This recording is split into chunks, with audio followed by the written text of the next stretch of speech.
I don't even know if I should say hi, because I've seen this too many times. The evil Overlord. And I'm not just talking about the evil villain. You gotta have him, you know? Not all the times, especially if it's like the eternal things and you're dealing with yourself.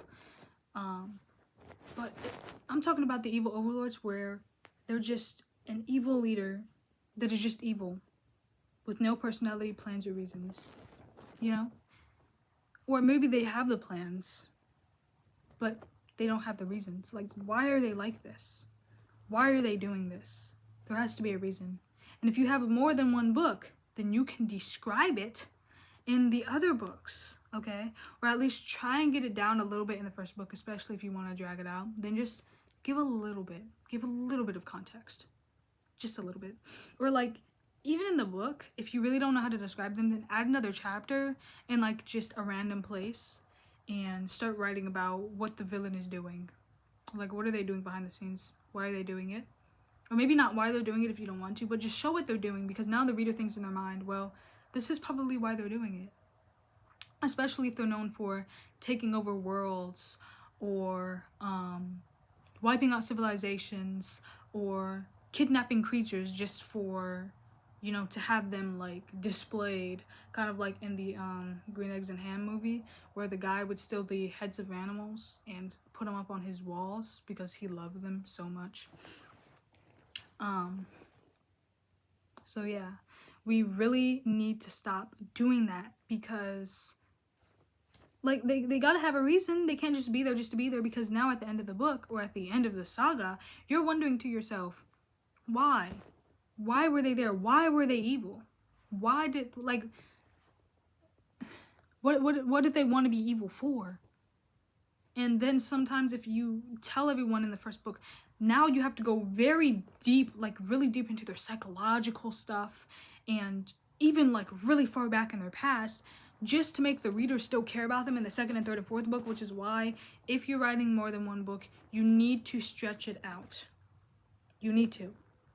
Or else you're just going to give it all away in the first one, and then the rest of the books are going to be just horrendous. You know what I mean? So please, stop writing evil overlords like this.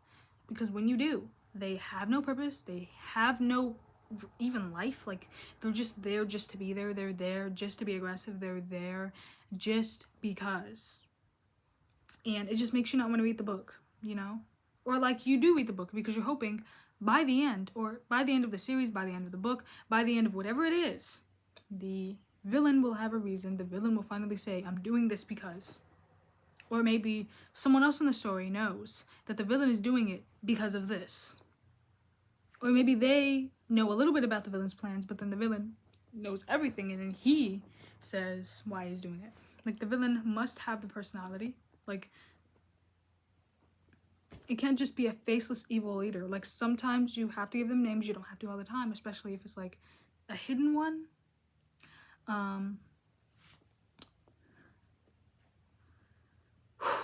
Okay. It makes me frustrated. It makes me frustrated. I'm trying to stay calm because I do not like the evil overlord trope. It's so cliche. And it's so annoying. Like, especially when you go like back in time and you read about the villains or whatever, or you see villains in books, they're just evil just to be evil. They're simply just evil to be evil. Like, unless they have some kind of psychological thing going on and is causing them to be crazy, right? Then why are they evil? Why are they like this? You know? Like with Two-Face, he was like that. Why? Because there was something, I believe, in the acid that got on his face that caused him to switch up. Like, he was actually a really sweet guy, but it's kind of like a, you've heard of the movie.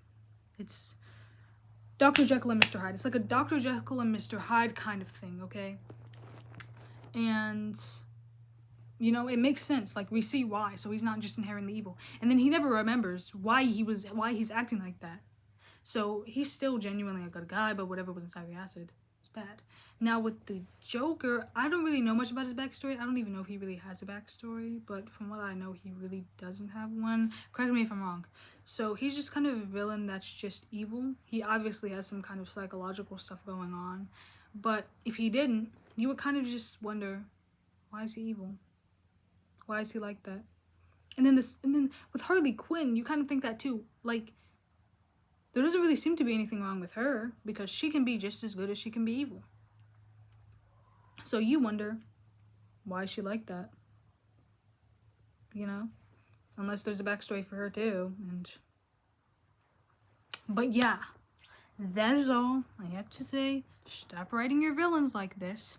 Actually, give them a purpose. Just like with the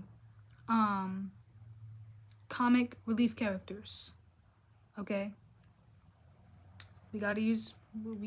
sometimes we just have to search things up and figure out how to write things right.